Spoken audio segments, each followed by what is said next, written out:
Hace tan solo unos momentos, acaba de rugir la tierra. Otro terremoto acaba de ocurrir en México, solo unos pocos días después del terremoto del 8 de septiembre que atacó el sureste de este país, sobre todo Oaxaca y Chiapas, el cual dejó cientos de muertos y miles de personas sin casa y sin trabajo. Además, pareciera que esta fecha está maldita, porque hace exactamente 32 años se dio el gran terremoto del 85 que destruyó a la Ciudad de México, dejando heridos y muertos a su paso. Y es que este martes, 19 de septiembre del 2017, un terremoto de magnitud 7.1 ha sacudido el centro de México. Esto según el Servicio Geológico de los Estados Unidos, el cual ha indicado que el sismo se ha producido a una profundidad de 51 kilómetros. El terremoto ha provocado numerosos destrozos en varios edificios de la capital mexicana, cortes en el servicio eléctrico y en el servicio de telefonía, y se encuentran varias personas atrapadas y ya se reportan muertos. Los medios de comunicación muestran imágenes de edificios parcialmente destruidos en las céntricas colonias de La Condesa, La Roma y la del Valle, esto en la Ciudad de México. Estas colonias son muy antiguas y por eso tienen muchos edificios que no cumplen las normas de seguridad y que además ya se encontraban fracturados con el terremoto que se dio hace 32 años. Además, se han reportado fugas de gas e incendios en varias zonas. Y no solo eso, también en el estado de Puebla se reportan varios accidentes, varias muertes y varios derrumbes, como la caída de la torre de la iglesia de Cholula. En el estado de Morelos también se reportan daños. Además, el terremoto generó numerosas escenas de pánico y terror en la capital de México.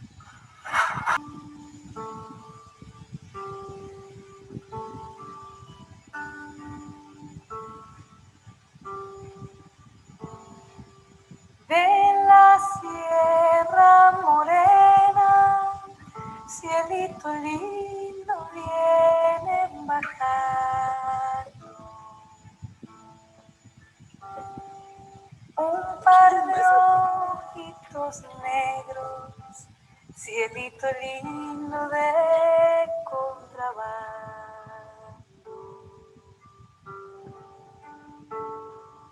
De la Sierra Morena, cielito lindo vienen bajando. Un par de ojitos negros, cielito lindo de contrabando.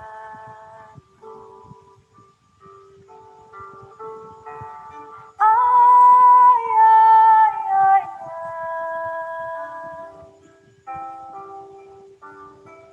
Canta y no llores, porque cantando se alegran, cielito lindo los corazones.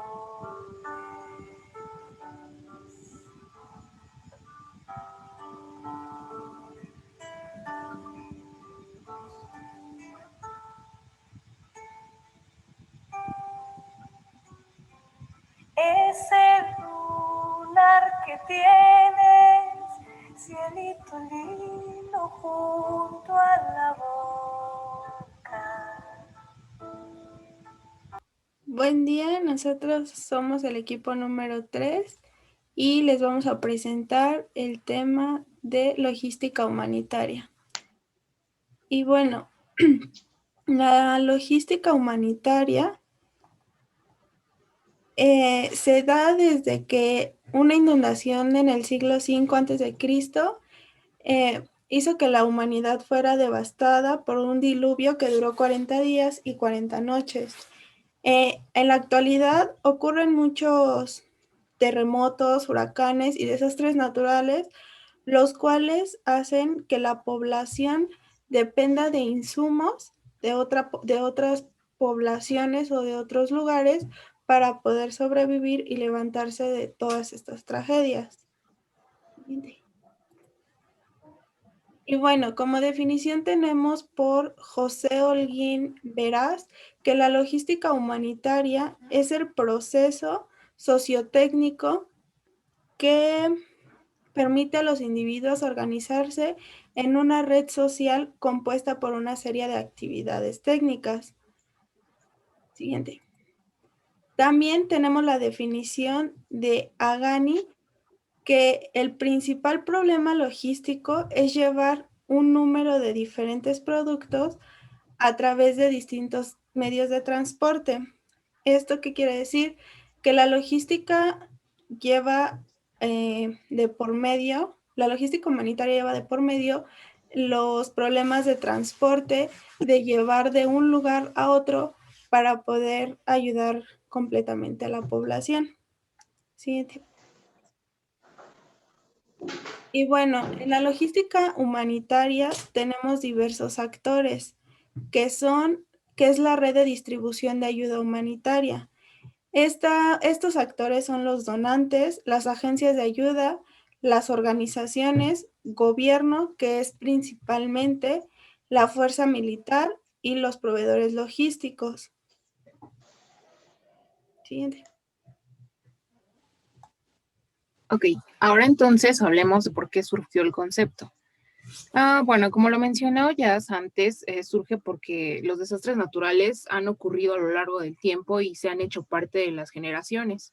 Entonces, o como consecuencia de ello es que, bueno, existen muchas pérdidas, tanto en infraestructura y tanto en humanidad, ¿no? Entonces, lo que hacemos es mitigar ese desastre que se provocó, o lo provocamos, porque también puede ser provocado por nosotros. También se debe tener en cuenta que este concepto, pues, forzosamente surgió porque los desastres existen. De lo contrario, pues no habría que tomar en cuenta los diferentes problemas que tenemos. Como mencioné antes, pues puede ser desastre o natural provocado por la naturaleza o incluso por nosotros, como pueden ser incendios, las inundaciones.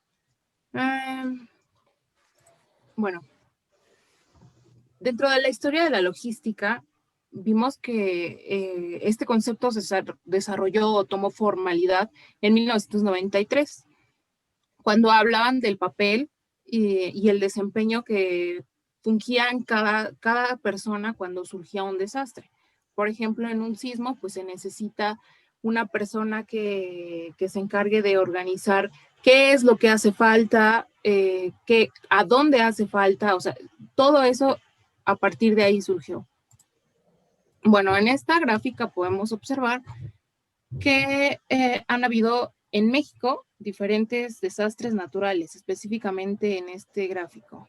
Por ejemplo, huracanes, sismos, y vemos que a partir de 2005 fue cuando se fue intensificando.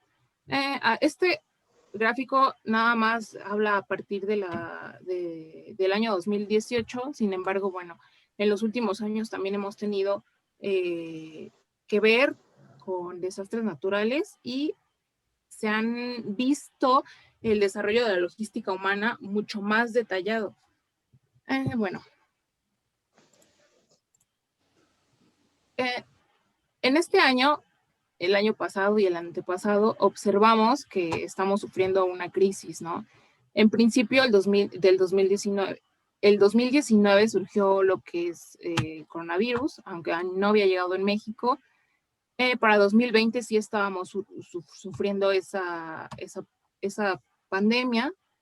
Sin embargo, bueno, es hasta 2021 que se empezó a organizar lo que es la vacuna, porque ya se tenía, y ahorita lo que se está viendo es cómo distribuir esa vacuna alrededor de la población, donde prioritariamente son los médicos, ahorita ya están los adultos mayores, y se sigue pensando cómo distribuir toda esa cantidad a toda la población. En 2017 fue el sismo, y bueno, más adelante les van a detallar este ejemplo.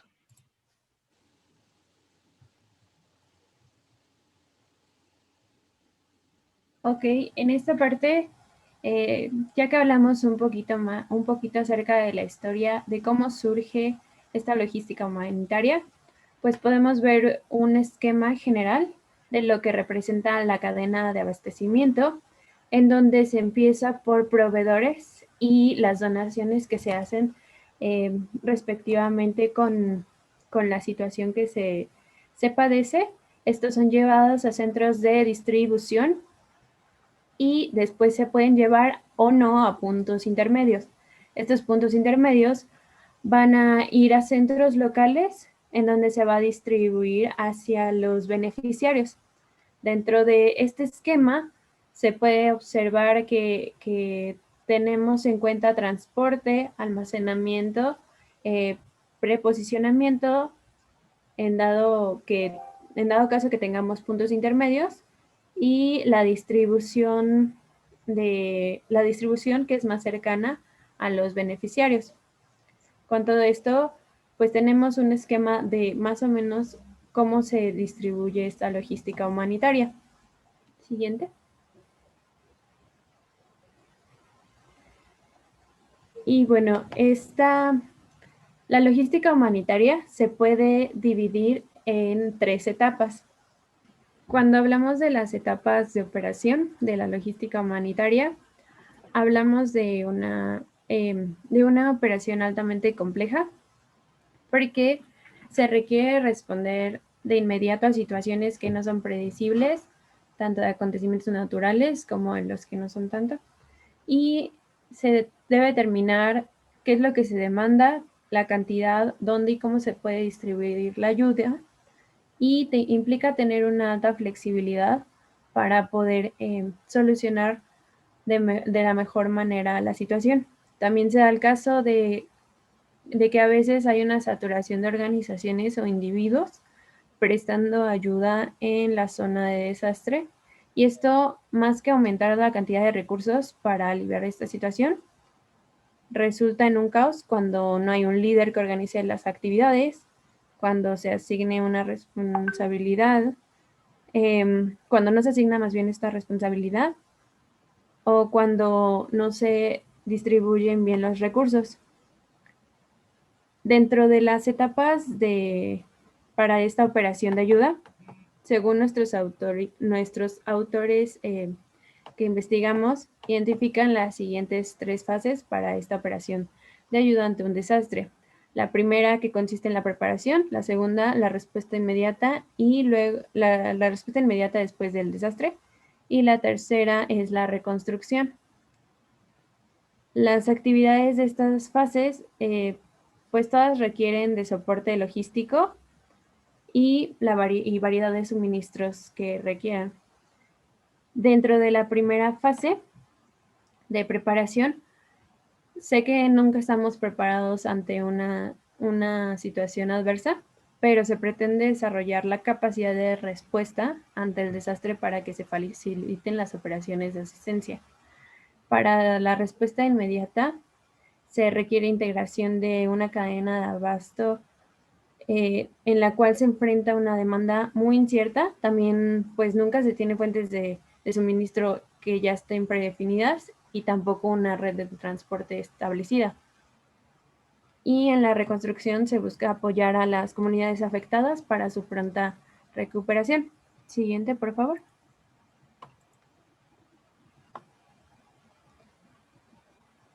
Si bien resulta difícil prepararse para un desastre, pues hay zonas más propensas que pueden lograr mejores resultados a una estrategia de prevención que al distribuir la ayuda una vez que ha ocurrido el desastre.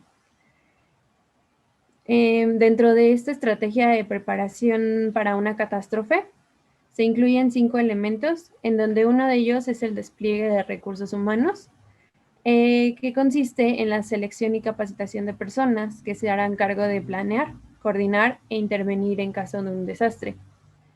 Tiene como objetivo que a un largo plazo se desarrollen buenas capacidades para responder a los problemas. El segundo punto dentro de esta etapa es la administración del conocimiento. Esta consiste en almacenar, codificar y utilizar información sobre eventos anteriores para mejorar la estrategia de prevención y ayuda.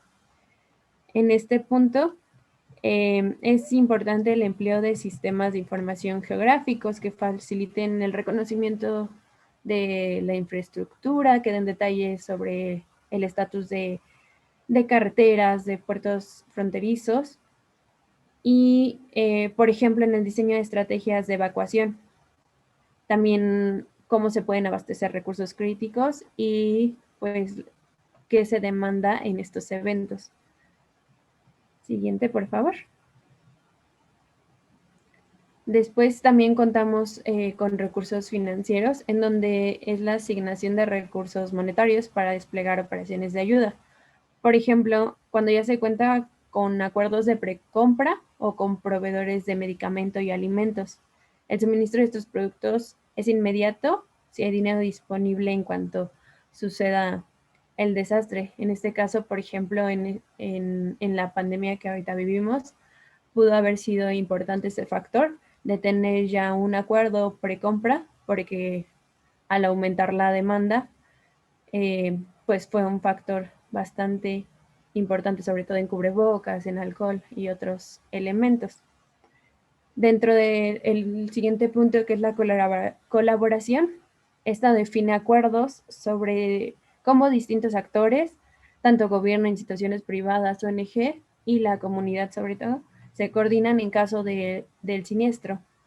También hay que considerar, pues, la instrucción de la población en cuanto a qué hacer en caso del evento. Después está la administración de operaciones, en donde se relaciona directamente con actividades de logística. Considera tópicos como definición de centros de acopios, donde se concentran los bienes, la especificación de los sitios más adecuados para ubicar albergues, así como diseño de rutas de distribución de los recursos y apoyo, y de las rutas de evacuación bajo varios escenarios. Siguiente, por favor. Después entra la segunda fase, que es la fase de respuesta inmediata. Y es la que crea mayor atención en medios, también es la que es más intensiva en cuanto a actividades de logística. Y para atender esta fase se requiere integración de cadena de abasto, que a diferencia de las cadenas que normalmente son empresariales, pues esta cadena enfrenta una demanda incierta, no tenemos fuentes de suministro predefinidas y tampoco red de transportes ya establecidas.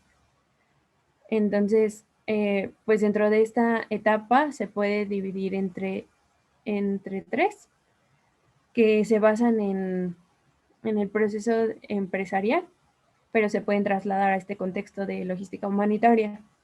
Uno es la administración de la demanda, en donde pues se especifican los recursos indispensables y se identifican las fuentes locales de abasto que son relevantes para satisfacer la demanda y evitar la acumulación de recursos no requeridos. Se puede obtener mediante registros históricos o cuando se tiene comunicación directa con el sitio afectado. Después está la administración del abasto, en donde el objetivo de esta etapa es clasificar adecuada y rápidamente la ayuda para así informar a los donadores sobre los artículos en exceso o lo que hace falta. Y en tercera tenemos la ejecución del plan de apoyo, en donde en este caso es crítico identificar las alternativas para la evacuación de las personas, de la población, considerando rutas y horarios, y así como el transporte para la entrega de la ayuda o para diferentes evacuaciones que se hacen. También se tiene que garantizar higiene, calidad y la aceptación de los productos que se entregan. Siguiente, por favor. La última fase de la última etapa consiste en la reconstrucción. Esta etapa implica apoyar a las comunidades afectadas para su pronta recuperación. Usualmente es la fase de respuesta, que más tarda. Normalmente en la fase anterior de respuesta inmediata, las personas son ubicadas en albergues y eventualmente en la mayoría de los casos los individuos afectados retornan a la zona en donde ocurrió el desastre y es necesario apoyarlos para que se reintegren a sus actividades normales. Esto puede ser ayuda tanto económica como social, incluso psicológica, y esta tiende a ser la etapa de mayor duración y la que requiere mayores recursos económicos. En ocasiones necesitamos reconstruir no solo viviendas, sino también edificios públicos, escuelas, hospitales. También la selección de proyectos más adecuados en términos de seguridad ante futuros desastres, beneficio social y costos son uno de los temas de investigación más relevantes asociados con esta fase. Siguiente, por favor. Bueno, para este punto revisaremos el cómo actuó la UNAM en el sismo del 19 de septiembre de 2017. Este es el análisis del caso. Les hablaremos la planificación, ejecución, control eficiente, el almacenamiento y la distribución. Primero comentaremos los procesos claves de la logística además y de la cadena de suministros humanitaria. Siguiente, por favor.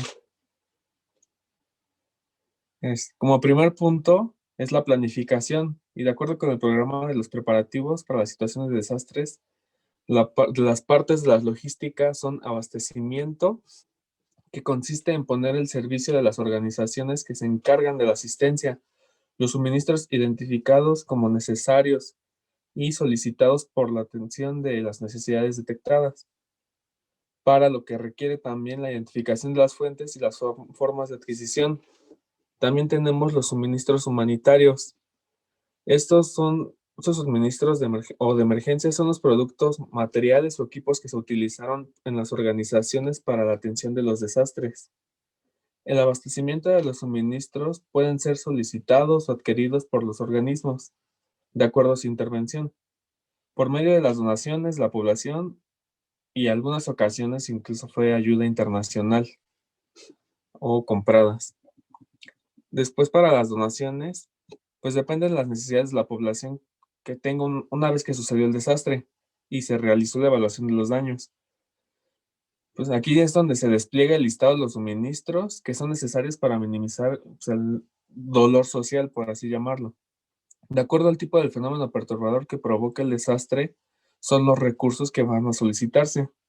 Por último, tenemos las compras. Las compras que se realizan para cubrir las necesidades de la población deben tomarse en cuenta algunos aspectos, como es la compra local. Depende del criterio de disponibilidad, la calidad, cantidad de lo que se puede encontrar, la urgencia con la que se requiere y el costo.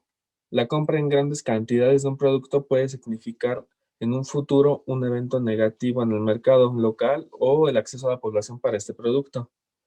De otra manera, el comprar localmente pues, favorece a la recuperación económica del lugar afectado. Siguiente, por favor. También tenemos la compra externa. Con frecuencia, la disponibilidad de los suministros requeridos es nula o escasa, por lo que la compra en otra región es aceptable. Aquí tenemos la recepción. Los puntos de llegada de los suministros pueden ser múltiples, ya que provienen de diferentes medios de transporte. En el caso de la instalación de centros de acopio organizados por sectores particulares, privados o por organizaciones dedicadas a la ayuda humanitaria. Pues en este caso, un ejemplo es la UNAM. En el proceso de la recepción es importante mantener un control de ingresos y registro. Con base en esto se puede tomar decisiones sobre la distribución. Ahora, para el almacenamiento, pues permite proteger los suministros mediante un sistema organizado hasta que puedan ser entregados a su destino final y prever las dotaciones de reserva para las necesidades finales. Después tenemos el transporte. Es el medio para hacer llegar los insumos al sitio donde sean necesarios y cuya estrategia debe tomar en cuenta no solamente los medios requeridos, sino las posibilidades reales y las alternativas para la entrega pronta y segura de los víveres. Por último, tenemos la distribución. El objetivo de ¿qué es el objetivo de la cadena de suministros? Y consiste en entregar la asistencia de las personas afectadas por el desastre o las organizaciones encargadas de su manejo, procurando que ésta sea proporcional, equitativa y controlada para evitar abusos o algún desperdicio. Siguiente, por favor. Ahora bien, para la ejecución, si recordamos, el rector Enrique Graue puso a disposición para la sociedad las capacidades académicas de las facultades de ingeniería y de arquitectura para poder auxiliar el estado de los inmuebles. Pues prácticamente dijo que nuestras facultades y los institutos como la geofísica estarían trabajando todo lo que presente el apoyo académico en esta estrategia. Eso para, pues, el fin común de cualquier estudiante para titularse, pues es ayudar a la sociedad y al país. Siguiente, por favor.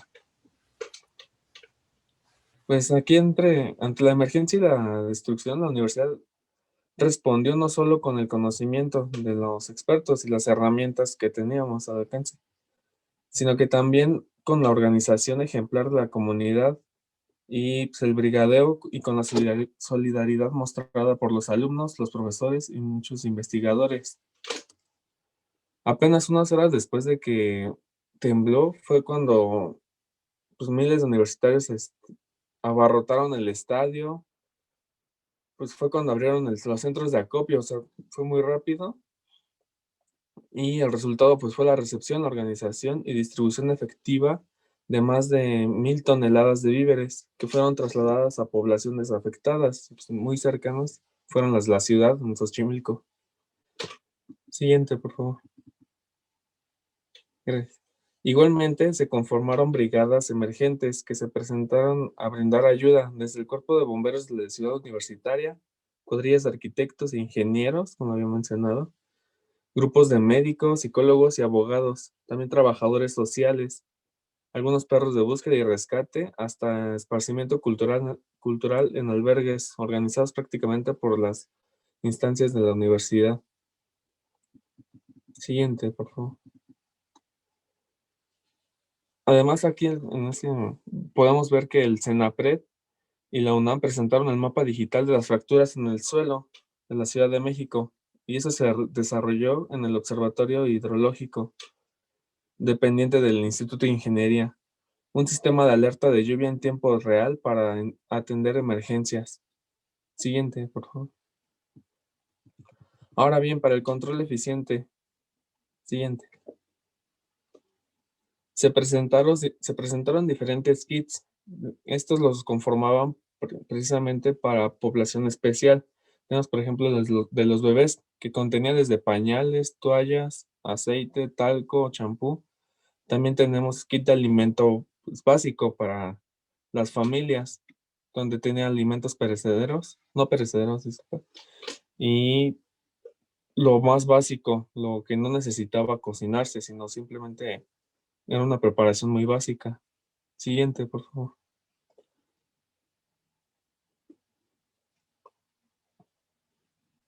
Aquí tenemos los kits de limpieza, que pues eran jabón, cepillo, jalador, jerga, cualquier cosa para limpiar tanto el lugar donde habitaban como pues limpieza personal. Todos estos kits se armaron en el centro de acopio de Ciudad Universitaria y fueron también armados con indicaciones de la Cruz Roja para tener pues lo básico y que las familias pudieran tener este apoyo. Siguiente. Aquí también podemos ver que se solicitaron medicinas. Algunos fueron el bromuro, analgésicos, y también se solicitaron artículos necesarios pues para ayudar a encontrar a personas que aún estuvieran en los escombros. Los fueron guantes desechables, sueros, palas, algunas kit para primeros auxilios como tela adhesiva, cinta de micropor, entre otros, ¿no? Siguiente, por favor. Ahora bien, en el almacenamiento, pues en el que era el nuevo centro de acopio que instaló la UNAM, recibió más de 100 toneladas de víveres en las últimas 18 horas del día del temblor, las cuales empezaron a llevarse a hospitales y albergues. Pues aquí también se podría decir que fue organizado por el secretario de la Atención de Comunidad Universitaria. Siguiente, por favor. Para la distribución, las toneladas de víveres y artículos y medicamentos que se recibieron y se distribuyeron, entre otros, pues fueron en la Ciudad de México, en el estado de Morelos, estado de Puebla y en el estado de México. Siguiente. Pues aquí podemos ver que para la Ciudad de México, pues fue principalmente en el sur, que fue Xochimilco, la delegación Álvaro Obregón, Iztapalapa. En Morelos fue Jojutla, Juitepec y Autepec. Y en Puebla y el estado, pues fue el Centro de Exposiciones de Puebla, Acatzingo e Izúcar de Matamoros. Estos eran los centros a donde llegaban todos los víveres que fueron pues juntados por la UNAM. Viendo el caso anterior, podemos hacer un segundo análisis. Este es importante porque es el caso que estamos viviendo actualmente. Vamos a ver qué está sucediendo con la logística humana con la llegada del virus COVID-19. Bueno, ¿qué sucede con la pandemia? Es importante decir que estos fenómenos epidemiológicos no son algo que ha surgido en el último año, sino que se ha estudiado y se ha tomado medidas a lo largo de las diferentes epidemias que hemos enfrentado. Por ejemplo, la influenza fue un ejemplo de cómo se tomaron medidas de sanidad en ese momento. También, por ejemplo, con el ébola, cómo lo controlaron en el país donde se presentó. Entonces, es importante saber que los protocolos que se vayan analizando, por ejemplo, en esta pandemia, se pueden utilizar para responder a una futura pandemia. Así como, por ejemplo, en el caso del sismo que mencionaron anteriormente, bueno, ya se tenía como antecedentes de, por ejemplo, el sismo del 85 y vimos que en el sismo del 2017 nuevamente se tomaron muchas cosas que se hicieron y mejoraron con el tiempo. Ok. Bueno, hemos visto que en un muy breve periodo de tiempo el virus se ha convertido en una cuestión de seguridad de sanidad global y es una amenaza para el normal desarrollo de la vida humana. Pero más allá de las consecuencias socioeconómicas que a lo mejor nos puede traer las medidas de confinamiento a las que hemos estado sometidas a nivel mundial, el impacto de las mismas en las cadenas de suministro se ha visto afectado enormemente en el correcto funcionamiento del proceso logístico, cuya efectividad es más necesaria que nunca. Por ejemplo, con el confinamiento, pues muchas personas dejaron de trabajar, muchas fábricas dejaron de producir, se cerraron fronteras, se dejaron de mandar suministros. Entonces, pues ahí hay un gran stop, un gran alto a la producción. Y, por ejemplo, en muchos casos, pues la producción, por ejemplo, de material para la limpieza, pues se limitó. Tenía una gran demanda, sin embargo, ellos sí siguieron trabajando con las medidas que deberían de tener, ¿no? El transporte y la distribución de personal y de productos sanitarios críticos para afrontar esta pandemia no fue la única problemática. Hubo escasez, por ejemplo, de muchos medicamentos que eran para atacar infecciones. El contexto de crisis y emergencia continúan desarrollándose y el riesgo no hace sino crecer ante la amenaza que supone la llegada de la enfermedad, para la que todavía pues no hay una cura definida. Ok. En muchos...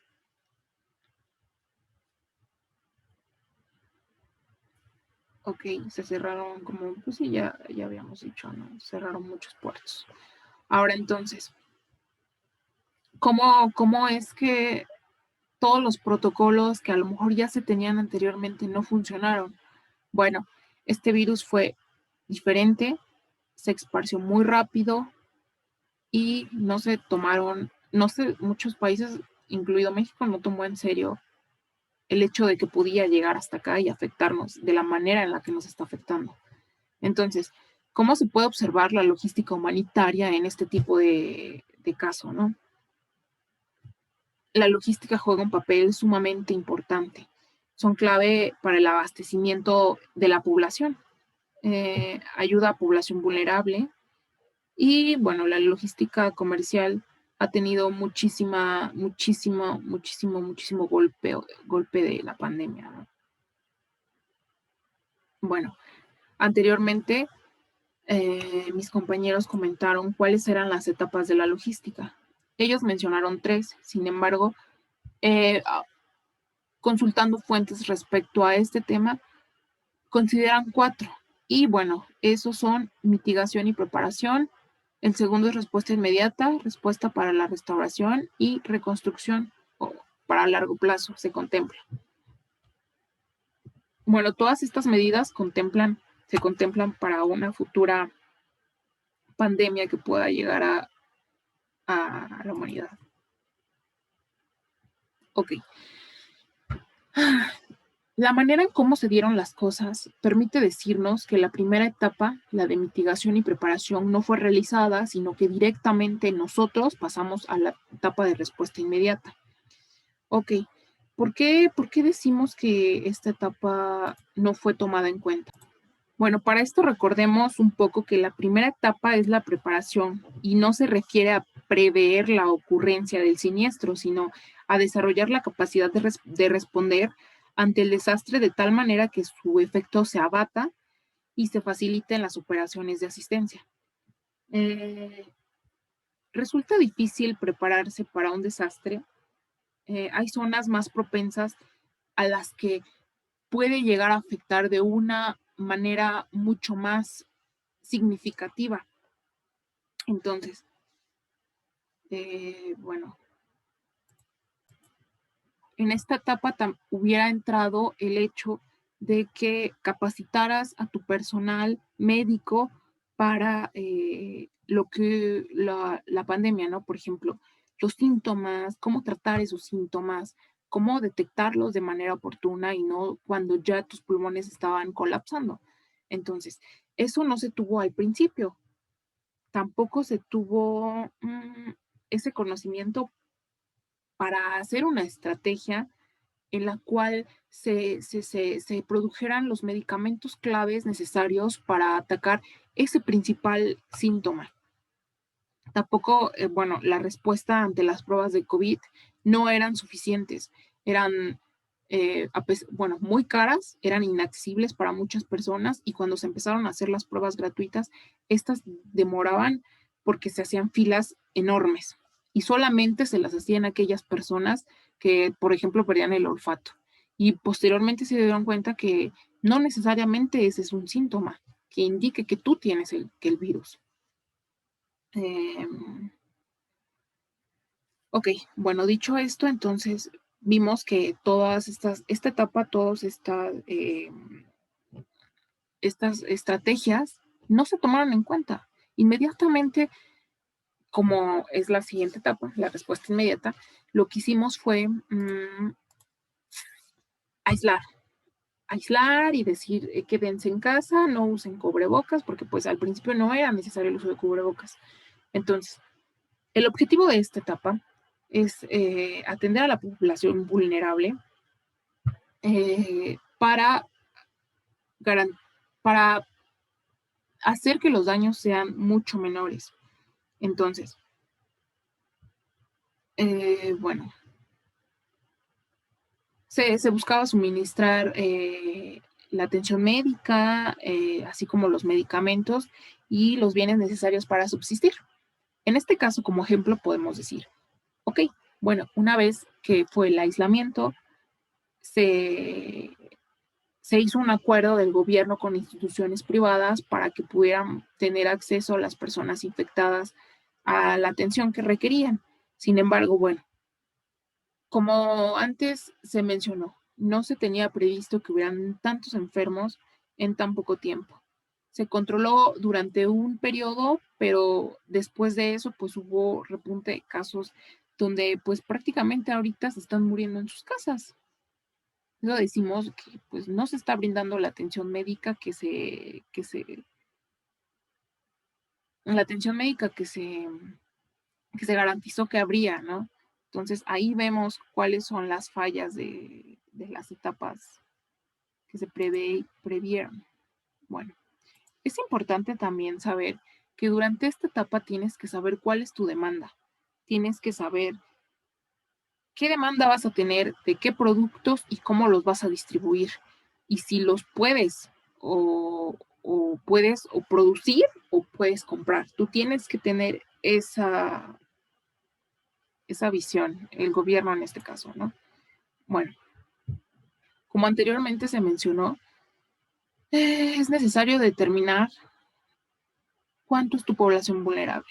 A lo mejor en un principio, cuando inició la pandemia, tu demanda era más bien de cubrebocas, porque de pronto, de un momento a otro, se dijo que sí, siempre sí, sí, sí sirve utilizarlos, y entonces mucha gente empezó a comprar, los médicos se quedaban sin su parte o sus elementos básicos para su trabajo, ¿no? O sea, hubo demanda de cubrebocas, de ventiladores, de medicamentos, hubo incluso ahorita actualmente, bueno, eso fue en un principio. Actualmente la demanda es tanto alimenticia, de oxígeno y de medicamentos. Vemos que eso no ha cambiado. Ok. Actualmente la demanda ya no es solo de eso, sino que se les agrega un punto, la alimenticia. Mucha gente se quedó sin trabajo con el aislamiento. Entonces, ¿qué sucede con eso? Tenemos, o el gobierno tiene que ver la manera de proveerle a esas personas alimento. Medicina también sería lo ideal, pero pues sabemos que hay escasez y tienen que ser controlados. Entonces, se determina mediante un mapa, tienes que analizar dónde está tu población vulnerable. Por ejemplo, aquí en el mapa de la zona metropolitana podemos ver que existe pues zonas bastante marginadas que están prácticamente muy alejadas del centro, de donde hay mayor distribución. Ok.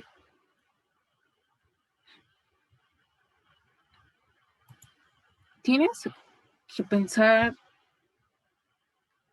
si tú puedes cubrir la demanda de tus elementos básicos, y de no ser así, pues tienes que recurrir a proveedores, a quien te dé y te asigne el material que necesitas, ya sea que lo compres, ya sea que lo produzcas, ya sea que te lo donen. La logística depende mucho de lo que te donen, depende mucho de lo que puedas comprar, adquirir con el dinero que a lo mejor te puedan ofrecer, ¿no?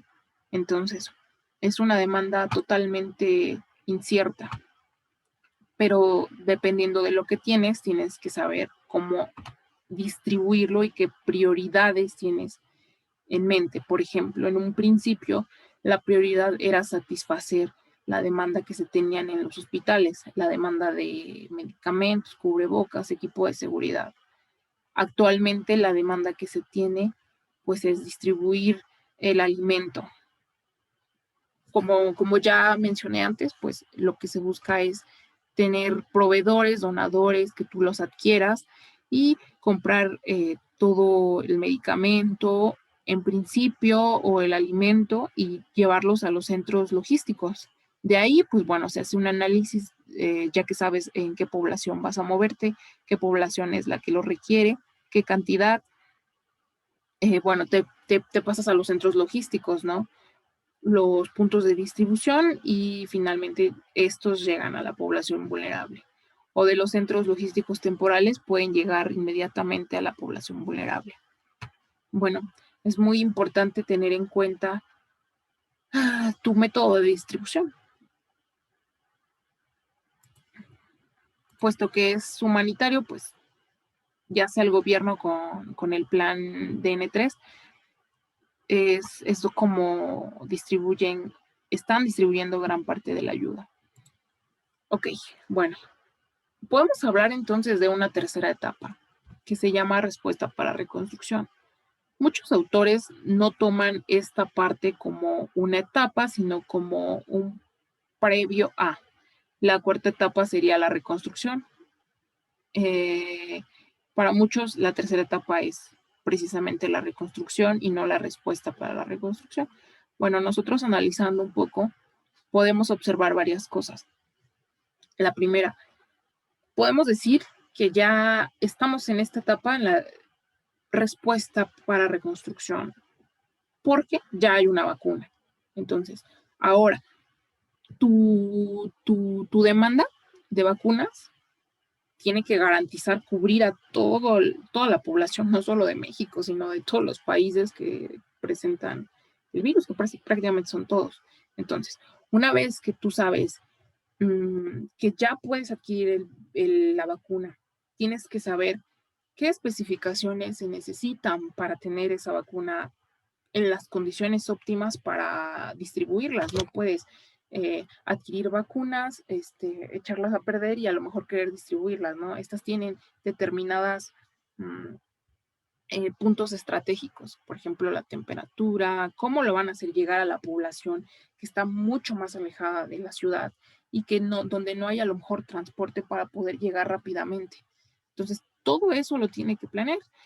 Ellos pensaron en una estrategia y bueno, la tenemos dividida en 5 etapas, donde la primera ya se llevó a cabo y fue para el personal médico, que es quien trabaja en primera línea. Actualmente, la que se está llevando a cabo es vacunar al resto de la población médica y personas de 60 años. Sin embargo, bueno, se abrieron plataformas, lo estamos viviendo, insisto, para registrar plataformas súper saturadas, y bueno, todo un rollo, ¿no?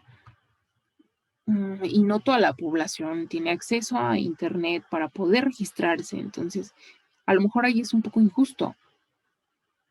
Bueno, la tercera etapa que se prevé es para abril-mayo de 2021 para personas de 50 a 59 años. La cuarta etapa de mayo a junio de 2021 para personas alrededor de 40 a 49 años y finalmente pues la población restante que serían de 39 hacia abajo para junio-marzo de 2022. Aquí podemos observar todo el tiempo que va a tomar vacunar a esta población. Bueno, esta es una de las imágenes que se subieron a la página cuando recién llegó el primer lote de vacunas al aeropuerto y bueno, fue del laboratorio Pfizer. Ok, entonces mi compañero va a seguir explicando. Bueno, pues como ya les comentaron mis compañeros, toda la cadena de suministros y la entrega de ayuda debe de categorizarse y esto da paso a la toma de decisiones, ya sean estratégicas, tácticas u operativas. La siguiente, por favor. Los modelos de toma de decisión para cualquiera de estos tres factores se pueden tomar en cuenta desde modelos de investigación de operaciones y algunos otros que veremos a continuación. Para este modelo de investigación de operaciones se toman modelos matemáticos y estocásticos y todo esto se realizan o se llevan a cabo para una implementación con programación lineal, teoría de redes y algunas otras herramientas que nos ayudan a hacer más eficiente la distribución o para organizar de una mejor manera la entrega de la ayuda. La siguiente, por favor. Ya como vimos los modelos de investigación de operaciones, también existen los modelos de inteligencia artificial y estos modelos toman en cuenta, al igual que los anteriores, algunas restricciones, pero estos son más dinámicos y se apegan a situaciones más reales, ya que, como bien lo comentan mis compañeros, existen varios factores, como lo son la demanda, los daños a la red de distribución, y estas variables pues son cambiantes a lo largo del tiempo, no se van a mantener estáticas. Entonces la comunicación y los cambios continuos en estas restricciones hacen que los modelos de inteligencia artificial sean más adecuados para resolver problemas de logística humanitaria. La siguiente, por favor. Bueno, pues como ya les hablé, estas son las restricciones que se toman en los dos en estos dos tipos de métodos, ya sea por investigación de operaciones o inteligencia artificial, que son la demanda, los faltantes, los costos de atención, los requerimientos de inventario y el transporte. Cada uno de estos representa restricciones o cierto tipo de método a seguir, ya que en el caso de la demanda existen los diferentes puntos en los que se detecte la necesidad de algún artículo, pues la demanda es cambiante. En algunos puede haber menos, en algunos puede haber más, y todo depende de los cortes en los que se haga. Por decir, se realizan conteos de un día para otro, cada 24 horas, o cada 12 horas, o cada que se haga un cambio de turno en las personas que están encargadas de contabilizar o de registrar los víveres que llegan o los que salen de cada punto. Como les comentaba, en los métodos utilizados se puede localizar cada una de estas cosas, como en los costos de atención, qué tanto se va a tardar en llegar la ayuda, cuántos vamos a tardar en el transporte, y los requerimientos de inventario, pues serán todas las necesidades que estén adecuadas en nuestros registros. La siguiente, por favor.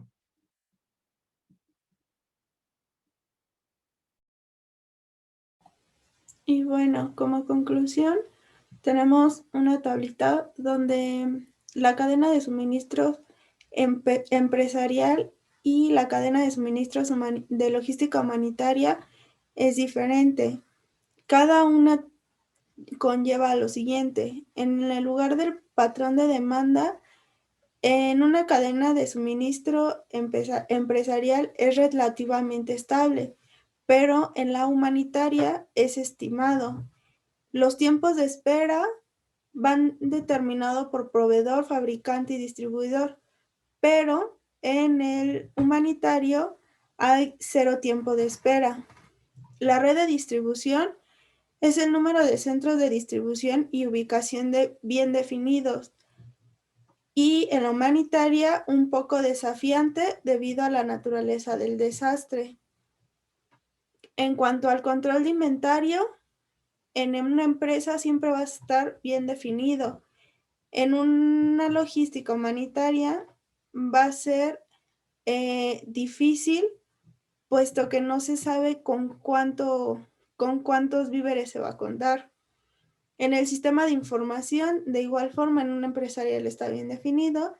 En el humanitario, no se puede confiar 100% en la información que se recaba o compila. En la meta estratégica, tenemos que en la empresarial hay una creación de valor, producto de alta calidad a bajo costo. Y en la humanitaria siempre será prioritario la minimizar pérdidas de vidas. En cuanto al rendimiento del sistema de medición, un suministro empresarial está enfocado en mediciones de rendimiento de recursos, como en la maximización de la utilidad o en la minimización de costos, mientras que en la logística humanitaria es el tiempo requerido para responder al desastre, y la demanda para la empresa son los productos, mientras que para un suministro humanitario son los suministros y las personas. Y bueno, la logística humanitaria involucra la entrega de los suministros apropiados a las personas apropiadas, en el lugar apropiado, en el tiempo apropiado y en las cantidades apropiadas. Se encarga de estimar, proveer, almacenar, transportar y distribuir el personal y servicios requeridos en las zonas afectadas por un desastre. Y para todo esto, la eficacia del esfuerzo de ayuda humanitaria podría evitar la pérdida de vidas y brindar alivio a varias personas. Siguiente. Y por nuestra parte sería todo. Gracias.